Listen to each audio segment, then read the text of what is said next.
Hello everyone, I hope आप लोग सब ठीक होंगे। आज हम लोग डिस्कस करने जा रहे हैं poem the sun rising. The sun rising, इस पोएम को लिखा है जॉन डन ने। ये एक मेटाफिजिकल पोएम है। मेटाफिजिकल पोइट्री क्या है, इस पर मेरी डिटेल्ड वीडियो है जिसका लिंक मैं डिस्क्रिप्शन में दे दूंगी, आप चेक कर सकते हैं। तो ये एक मेटाफिजिकल पोएम है जिसे जॉन डन ने 16th सेंचुरी के अंदर लिखा। इस पोएम के 3 स्टैंजास हैं और 30 लाइन्स हैं।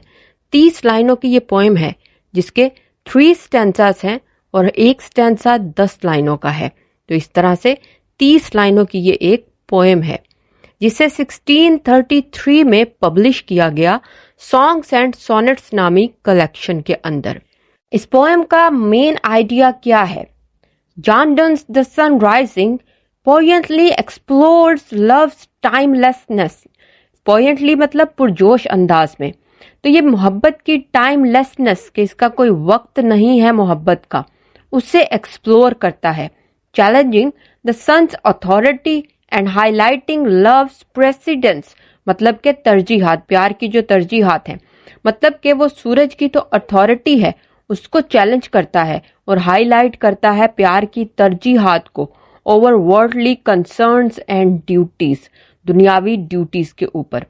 मतलब कि ये प्यार की टाइमलेसनेस के ऊपर बनाई गई पोएम है। तो इस पोएम के 3 स्टैंजास हैं और 30 लाइन्स हैं। फर्स्ट स्टैंजा है, बिजी ओल्ड फूल, मसरूफ बूढ़े अहमक, अनरूली सन, बेलगाम सूरज, व्हाई डस्ट दो दस, तुम क्यों, थ्रू विंडोज, खिड़कियों से, एंड थ्रू कर्टन्स और पर्दों से, कॉल ऑन अस, हम पर अपनी रोशनी डालते हो, मस्ट टू दाई मोशंस, यकीनन तुम्हारी हरकत के मुताबिक, लवर्स प्यार करने वालों के, सीजन्स मौसम, रन बदलते हैं या चलते हैं, सॉसी पेडेंटिक, तुम बेअदब नुमाइशी, रैच बदबख्त, गो चले जाओ, चाइल्ड और चीखो।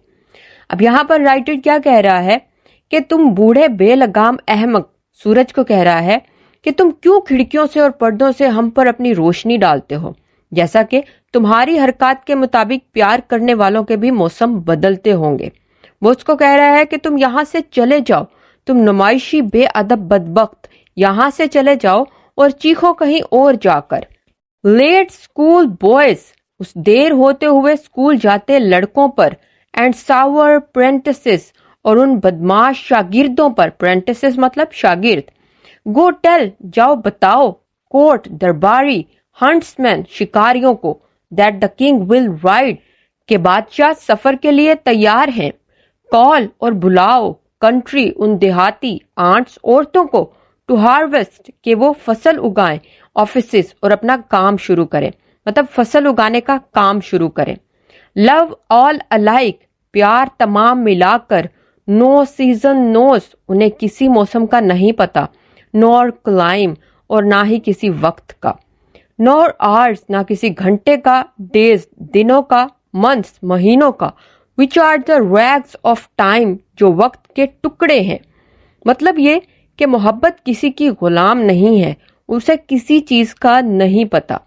तो सूरज से क्या कह रहा है राइटर कि तुम जाओ और उन स्कूल के लड़कों पर चीखो, उन बदमाश शागिर्दों पर चीखो, उन दरबारी शिकारियों पर चीखो, उन देहाती औरतों पर चीखो, हम पे नहीं, प्यार किसी का मोहताज नहीं है, उसका कोई वक्त मुकर्रर नहीं है।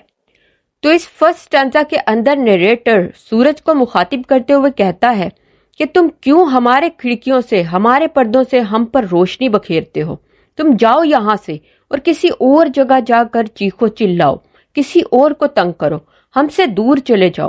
प्यार किसी का मोहताज नहीं है, लवर्स का कोई टाइम फिक्स्ड नहीं है, कोई सीजन नहीं है, कोई क्लाइमेट नहीं है।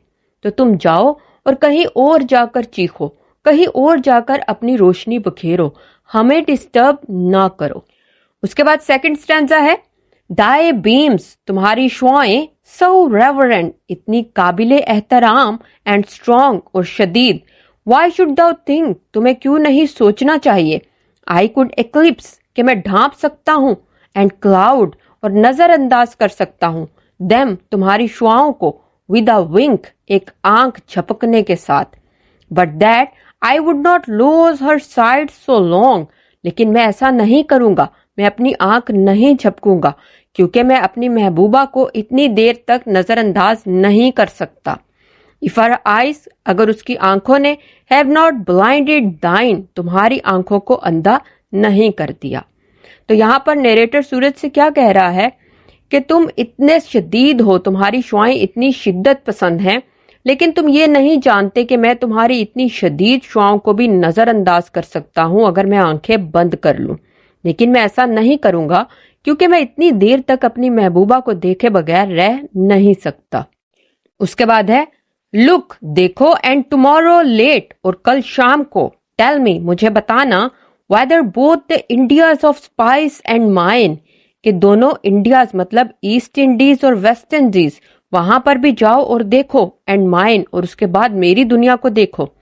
B where thou left them, कि ये वही जगह है क्या जहां तुमने अपनी आंखों को छोड़ा, और लाई हेयर विद मी, या तुम्हारी पूरी दुनिया यहाँ मेरे साथ इस कमरे में बंद है.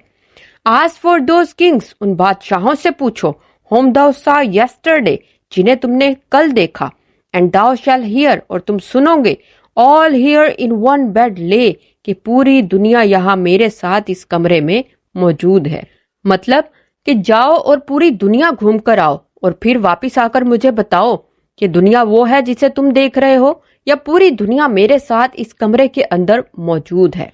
तो इस सेकंड स्टैंजा के अंदर नरेटर क्या कह रहा है कि सूरज को वो धमकी दे रहा है कि मेरे लिए तुम्हें गायब करना मुश्किल नहीं है, मैं आंखें बंद करूंगा और तुम्हें नजरअंदाज कर दूंगा, लेकिन मैं ऐसा नहीं करूंगा क्योंकि मैं अपनी महबूबा को देखे बगैर इतनी देर नहीं रह सकता. फिर वो सूरज को कहता है कि जाओ और पूरी दुनिया घूम कर आओ और फिर मुझे वापस आकर बताओ कि दुनिया वो है जिसे तुम देख कर आए हो, या दुनिया ये है जो मेरे साथ कमरे में मौजूद है मेरी महबूबा की शक्ल में. उसके बाद थर्ड स्टैंजा है शी इज ऑल स्टेट्स, कि मेरी महबूबा तो पूरी दुनिया की तरह, पूरी रियासतों की तरह है, एंड ऑल प्रिंसेस आई, और मैं पूरी दुनिया के शहजादों की तरह. नथिंग एल्स इज, इसके अलावा कुछ भी नहीं. प्रिंसेस डू बट प्ले अस, शहजादे तो हमारी तरह बनने की कॉपी करते हैं. कंपेयर टू दिस, और उनका प्यार हमारे बराबर कुछ भी नहीं. All honours mimic, all wealth alchemy, कि दुनिया की तमाम जो ऑनर्स हैं, जो इज्जतें हैं, वो हमें कॉपी करती हैं. ऑल वेल्थ, और जो भी दौलतें हैं दुनिया की, अल्केमे, वो बेकार हैं. दाओ, तुम, सन, सूरज, are half as happy as we, हमसे कम ही खुश हो. अब यहाँ पर राइटर क्या कह रहा है सूरज को कि तुम पूरी दुनिया फिर लो, इस पूरी दुनिया के अंदर तुम्हें हमारी जैसी मोहब्बत कहीं नजर नहीं आएगी. दुनिया की बाकी सारी चीजें बेकार हैं, वो सारी कॉपी करती हैं, लेकिन हमारा प्यार सच्चा है और ये तुम्हें कहीं और नहीं मिलेगा. उसके बाद है in that the words contracted दस, और हमारे इस कमरे के अंदर पूरी दुनिया समा जाएगी. दाइन एज, तुम्हारी उम्र, आस्ट, वो पूछती है, वो चाहती है, ईज, आसानियां, and since thy duties be, और तुम्हारे काम, टू वार्म द वर्ल्ड, क्या है, वो दुनिया को गर्म करना. That has done in warming us, और तुम ऐसा कर सकते हो हमें गर्म करके.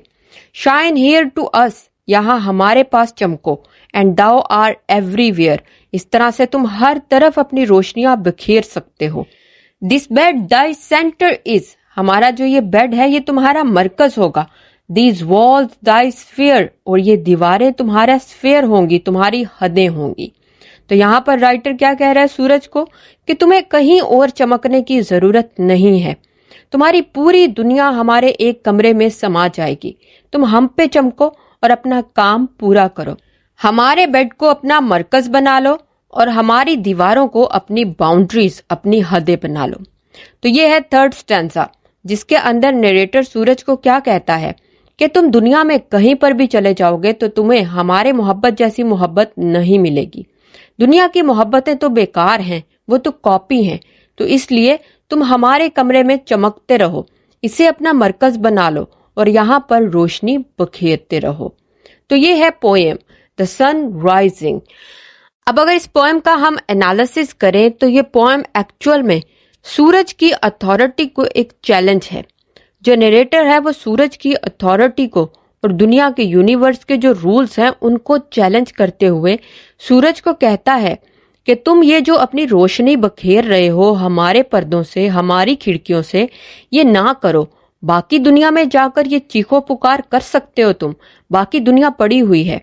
उसके बाद वो कहता है कि तुम्हें हमारी दुनिया जैसी दुनिया कहीं भी नहीं मिलेगी। तुम कहीं पे भी चले जाओ, तुम्हें हमारी दुनिया जैसी दुनिया नहीं मिलेगी। इसलिए बेहतर ये है कि तुम इसी को, हमारी दुनिया को अपनी दुनिया बना लो, इसे अपना सेंटर, अपना मरकज बना लो और हमारी दीवारों को अपनी बाउंड्रीज बना लो, अपना स्फीयर बना लो और हमारी दुनिया के साथ जीते रहो। यही तुम्हारी उम्र का तकाजा है। तो वो सूरज की अथॉरिटी को चैलेंज कर रहा है और अपनी मोहब्बत को उसके ऊपर दिखा रहा है कि वो वही करेगा, नरेटर वही करेगा जो उसकी मोहब्बत का तकाजा है। तो ये है ये पोएम द सन राइजिंग। उम्मीद है आपको समझ आई होगी। आज के लिए इतना ही। मैं मिलूंगी अपनी नेक्स्ट वीडियो में। तब तक के लिए खुदा हाफिज।